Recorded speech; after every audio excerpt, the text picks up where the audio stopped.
cabinet minister's corruption case nullied, police investigate an apparent suicide, and the discussion on domestic violence reemerges.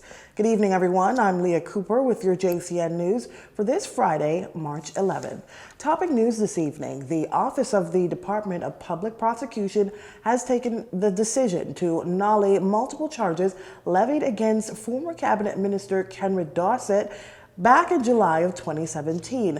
Mr. Dorset held the portfolio for environment and housing under the Christie administration and represented Southern Shores from 2012 to 2017, following the Free National Movement's victory in May of the same year. The former minister was the first of three former Progressive Liberal Party parliamentarians to be accused and charged with abusing their office for financial gain.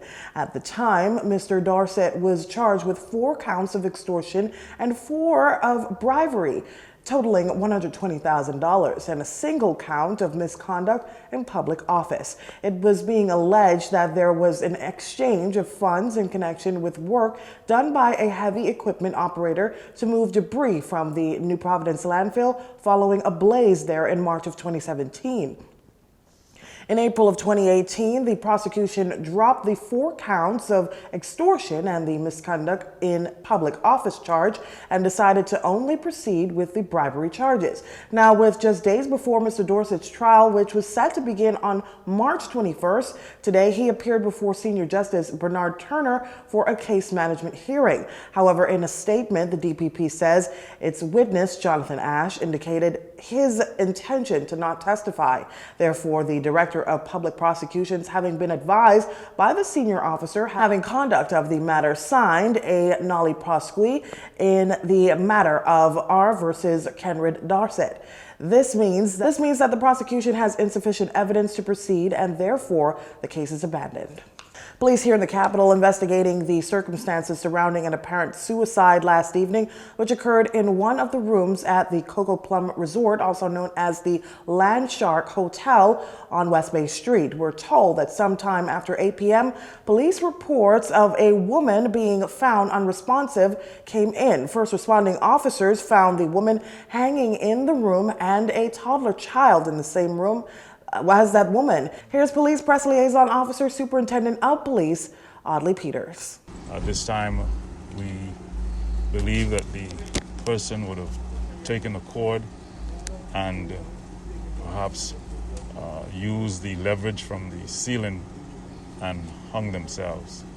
However, the investigations are early, and we will await an autopsy's report to determine the exact cause of death and an identification from a next of kin to confirm the victim's identity. We understand that the toddler found in the room was taken to the hospital where assessments were conducted. The victim, according to Superintendent Peters, is believed to be in her late 20s. Now, it was earlier reported that foul play was suspected when police initially alerted the media of the incident. Asked to confirm if it was still suspected, Superintendent Peters says this. As I've said, we're early in the discussion, in the investigations, and the evidence is going to direct us. By that I mean, once we have gotten the autopsy, it will tell us some things, and we will follow the lead of the autopsy to determine what was the exact cause of death or who caused the death of that individual. Investigations continue. It has also now been confirmed that the victim has been identified as Carissa Culmer. And here we are again talking about the very same issue. These are the words of administrator at the Bahamas Crisis Center, Cleopatra Christie. Following the apparent suicide of Carissa Culmer, the woman found hanging in a room at a West Bay Street motel on Thursday night. A video published by Culmer on Facebook in November of last year has now gone viral. Culmer's in the video crying about constantly being harassed by her son's father, who even went as far as threatening to kill her. She was moved to tears. She was insisting that the domestic violence had followed her, even though she had taken steps to remove herself from that relationship. She said that she was getting on her feet, and it followed her to her apartment where she now resided. But that is the problem with domestic violence. It is a perpetrator who is seeking to be in control and to control your life. So what do you do? And you know, we say, move, get out of it. It's not easy. It's a very complex situation. In fact, she says what Comer described in her video was a very classic case of domestic violence. That said, she shares that what one should do if they ever find themselves in a similar situation. Turn to your mentor if there's one.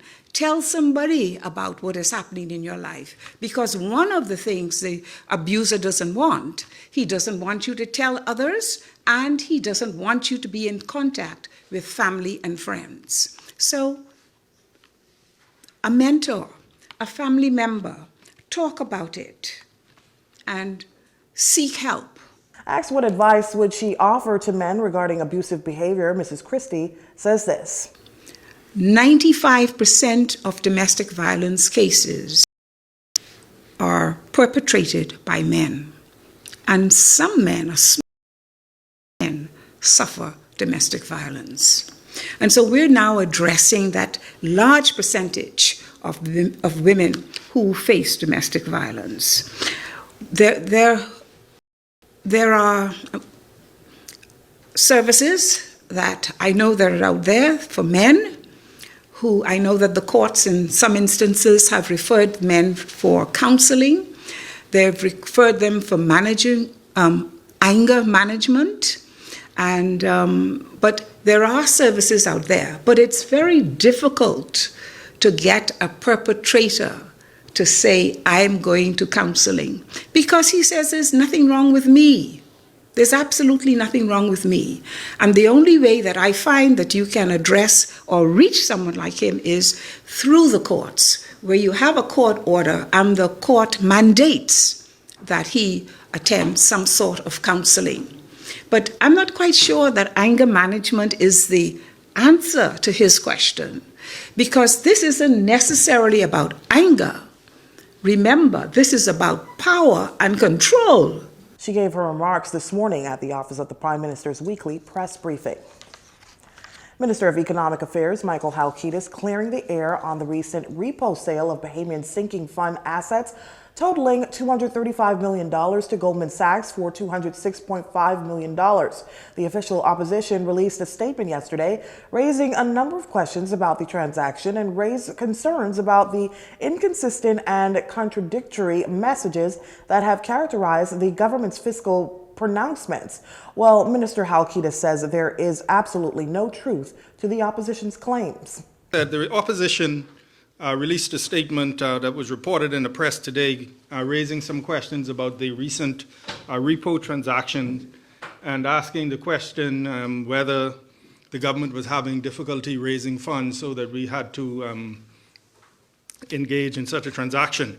The very first point I want to make is that the government of the Bahamas is having absolutely no difficulty in raising money. Unfortunately, this is a narrative that is being pushed by opposition and opposition forces, but there's absolutely no truth to that.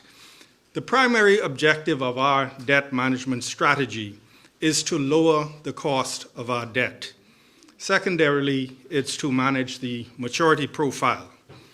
And the repo transactions are not some convoluted exotic structure, but they play a significant part in global financial markets every day. Minister Halkitis says the repo transaction allowed the government to leverage the assets of the sinking fund while continuing to receive income on those assets and invest in the sinking funds.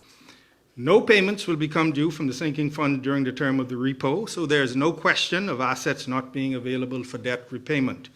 In addition, and this is important, the rate of interest on the repo is 2.4%.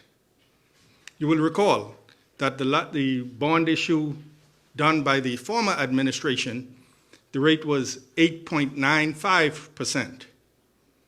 They went out for $600 million at 8.95%, and then went out for an additional $225 million at 8.95%. So a total of $825 million borrowed at 8.95%. This repo transaction, I repeat, the interest rate is 2.4%. The minister also noted that the government will continue to use a number of tools to reduce the country's debt. You're watching JCN News. Stay with us.